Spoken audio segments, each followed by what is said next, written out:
Hey, good morning, everyone. It is Karen Butler, and I see Krista Forrester, and we got a special guest, Suzie, with us today. We'll introduce you. I hope everybody is doing great. Today, we are going to talk about a really exciting topic, and we're excited because our Facebook Lives will be every Monday at 9 a.m. from now on. So we are excited to be here. Today, the topic is really important. So when we've been traveling, we've met a lot of people that have bought firearms for the first time, and some of you that are experienced, but they're buying firearms for personal defense in your home. And we want to talk about that. So do you have a plan? And we got some administrative things we got to take care of first. We'll do the prize winner at the end, right, Suzie? Right, Yep. Krista? Yes. Krista? Good grief. Whatever my name is. Hello, good morning. Yeah, say hi. Hi. Good morning. So Suzie is coming to us from Nashville. I see Krista's got a little bit of a delay. Her tower of things must fallen down that she keeps her. So actually in East Tennessee. Yep. In East Tennessee. So Suzie, I'm glad to have you today. So Suzie, tell us a little bit about yourself. I know you are an instructor for Shoot Like a Girl, and I always tell everybody that's on, you're my favorite. And you say that to all the girls. I really do. I really do. But we're so glad to have you as part of our team. When you are at the trailer, you're just such a sunshine, bright air of sunshine. So tell us a little bit about yourself, and then let's get right into the conversation and see if I'll see if Krista's ready to come in. She's got her stuff fixed. Sure. Yeah, absolutely. So I do live in the beautiful mountains of East Tennessee. I am the proud wife of a state trooper and the mother of a sheriff's deputy. So our home is maybe different than other people's homes as far as self-defense and having a plan. But I think the most important thing is, do you have a plan? Have you had that real conversation with your family, your entire family, about what would happen if someone broke into our home? How would we spring into action? What roles would each person play in it? I think it's very important too, if you have children in the home, to include them in those conversations as well. Have an age-appropriate conversation with them that if this were to happen, this is what we're going to do, and go from there. But I think the most important thing is having that conversation. If you ask your spouse, what would we do if somebody broke in the house? Well, the first answer is, well, I do this, this, and this. Well, let's have a real conversation of how is this going to play out? What role am I going to take? What role are you going to take? Does someone need to call 911 and stay in a safe space while the other goes and gets the small child? Or do we instruct the children to go to a safe place? So I think there's a lot of moving parts in different scenarios where my home's going to look quite different than someone that has small children, or someone that doesn't have the training that my husband has or that I have. So there's a lot of things to take into consideration, but the biggest thing is having a plan. Yep, you absolutely have to have a plan. Suzie, Krista, I think you're frozen. I'm sorry.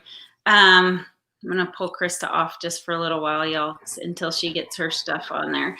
So, Suzie, I have a plan, and I've actually had to implement my plan twice, which has been very scary for me.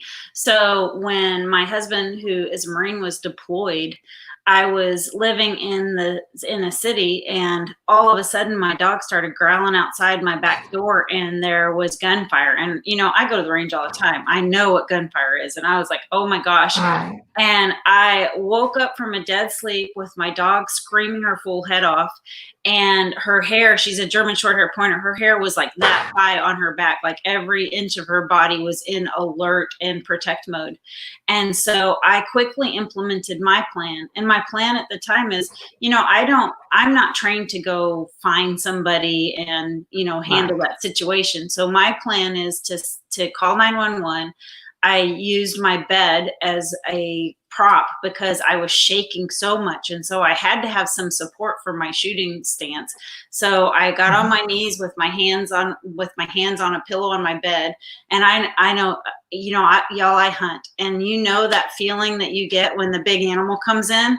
Well, I had that Right. 20 times over. Like my heart was beating out of my chest. Sure. And my plan is to shout if I hear somebody in my house. I have a gun. I've called the police. If you open that door, I'll shoot. And I repeat that. And then, if they open the door, then that's what I'm going to have to do. I'm going to have to pull the trigger, identify my target first, just to make sure it's not the neighbor's kid, down the street playing a stupid prank. But identifying my target, and then if that person intends to do me harm, stop that threat. And that's my plan. So I called 911 and I told the dispatcher, hey, I'm in my safe place and I have my firearm. I'm not going to go to the door to let the policeman in until you tell me that it's them at my door. And so then when I did, of course, I set my firearm down and I went and answered my door. The police were, of course, more concerned about my firearm as well. And so they went and got my firearm, secured my firearm, and then they went on and investigated that situation. So it was very scary, but I had a plan, and thank God, because I knew what to do. That's right. And that conversation that you're talking about having with your family, you don't have to be experienced to have that conversation, right? Not at all. You could say, now, do you recommend that they practice it? Absolutely. Go through every scenario possible. At first I would start out with going around the exterior of your home and identifying areas that may need attention. Do you have shrubs that have grown up? Are there, what areas, if, you almost have to kind of think like a criminal and say, if I were going to break into one of these homes on the street, which one is, less likely to give me pushback or have a firearm or have a dog, or, do they have floodlights outside? Do they have those video doorbells that, the second you walk up their driveway? I look at my house and I have several layers, I call them layers of security that buy me time. So, it starts outside and then it goes inside, and there's different layers, and each layer in my mind is buying me time, because time matters. Even seconds in that scenario matters. It gives me an opportunity to get to my safe place, to make sure I have my firearm with me, to call 911. So, that's how I kind of process it is, start outside and then work your way in and run through every scenario possible and have those conversations with everyone in the household, because they're all going to be involved somehow. And do dry runs. Practice at night in the dark when there aren't any lights on. How are you going to get to your child if you need to get to your child safely? So absolutely practicing them and having those conversations is crucial.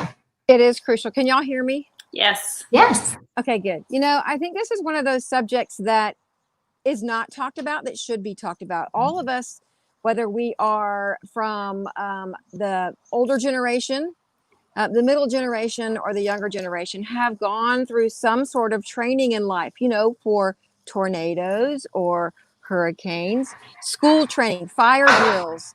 Those things are training that we go through. And this one particular subject, bringing it home into our families, we tend to avoid. Right. We'll talk about what to do if there's a fire, not what to do if there's a threat or a concern coming in our home.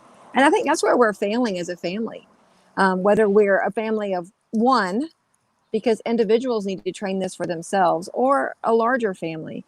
There are so many different methodologies and teaching protocols out there in reference to what the right way is. How many screws, or what's the length of the screws that I put in my door frames, to what cameras do I have.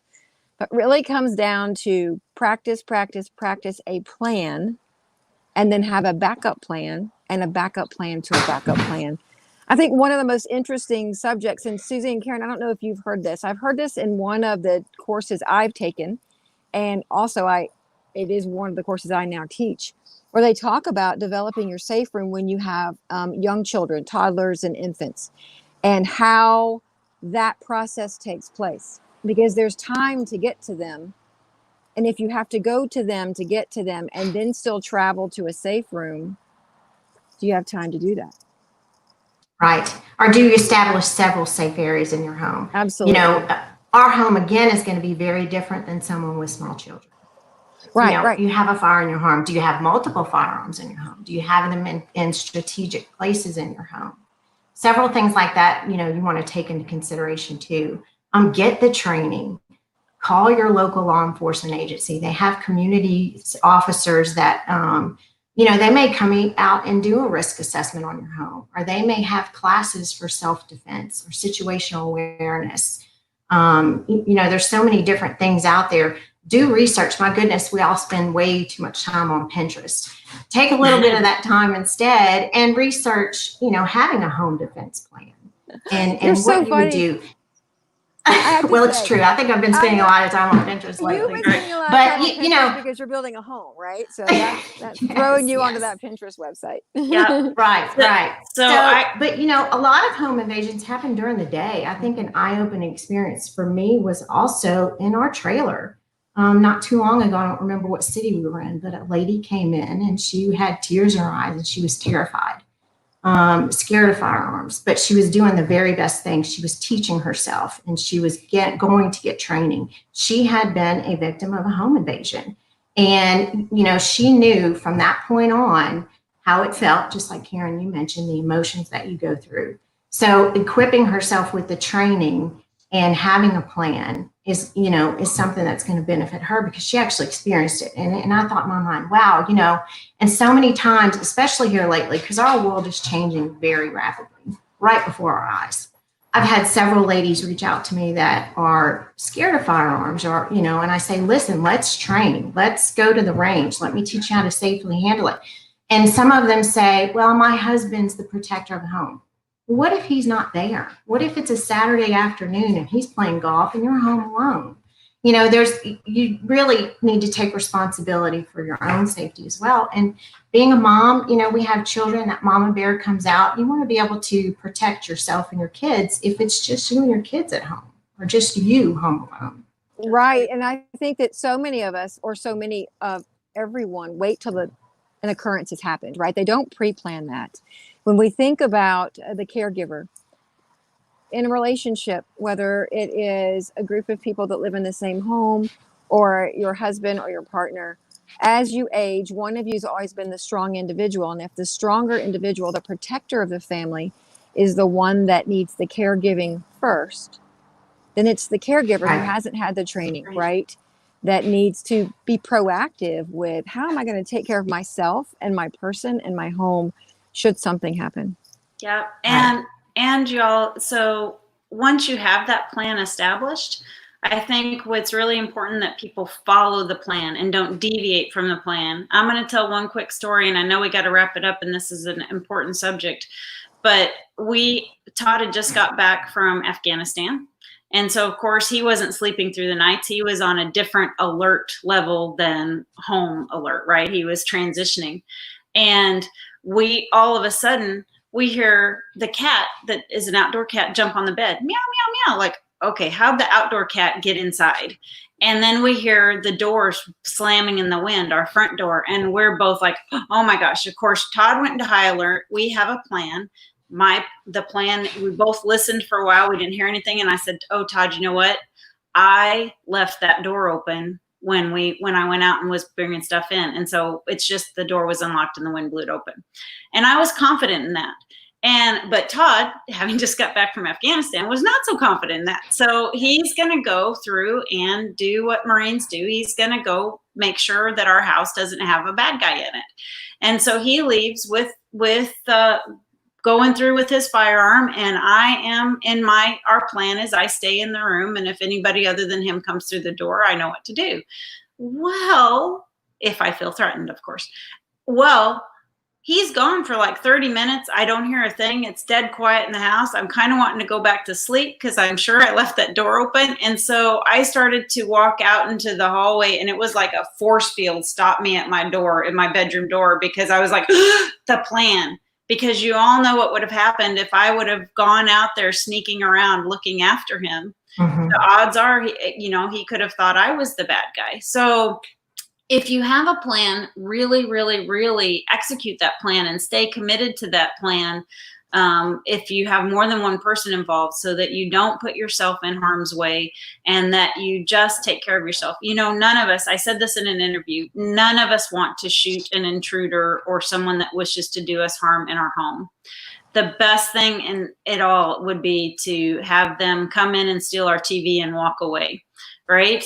And not hurt us or harm us. And so please get training, get the plan.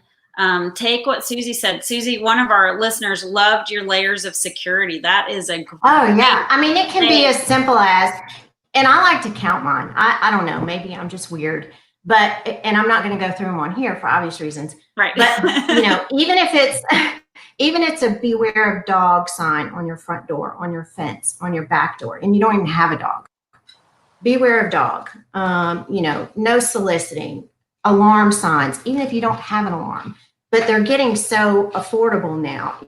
You know, those doorbells, the ring type doorbells, those are amazing. And they even have neighborhood access where if you want to post something that's happened within a couple miles, you know, to let everybody know, hey, this is going on. I was kind of alarmed when I saw ours that, you know, 1.2 miles away, there was a guy walking around yanking on car doors, trying to open it. It's like, gosh, you know, this stuff really does happen.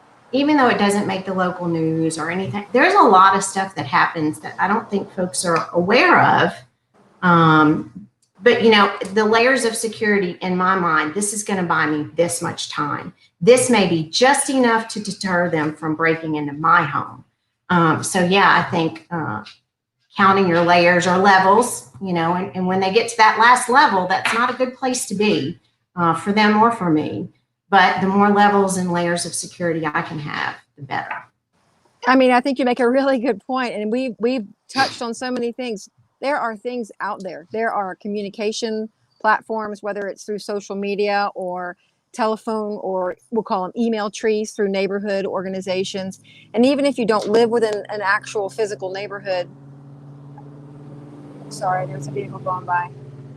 There is so many fingers of communication within our communities that people sometimes see and push off to the side. Really read everything, pay attention to it, and follow your gut. I mean, if your gut tells you, you know what, something doesn't seem right, listen to your gut. Take that extra minute. Don't discount anything. We don't want to see any of our followers or people that we love on the other end of that because they didn't follow their gut. Correct. And even away from the home, you know, situational awareness, no matter where you are, pumping gas, walking out of the grocery, you know, don't have your face in your cell phone. Be aware of what's going on. Just yesterday, I watched a drug deal happen in my quiet little town at a gas station, and I immediately started scanning the area. I stopped fueling. I had like $6 in, which is a lot for me. Y'all know I run out of gas. Yes, you do. You run out of gas. Let's not talk about that. Anyway, I stopped fueling because it's no longer important. My safety became important because things could have gone really bad at that moment. And I looked around and there was an older gentleman, you know, at the pump over. He was scratching lottery tickets. And I thought, he doesn't even have a clue of what's going on right now. I stopped pumping. I didn't wait for my receipt. I got my vehicle, locked the door, and I drove off. And I'll go finish fueling up today. But, you know, just being aware of your surroundings, even when you're not at home, is so important right now, because in the middle of a day on a Sunday, you know, things are happening around you. And if you're not paying attention, you could really find yourself in a situation. Right.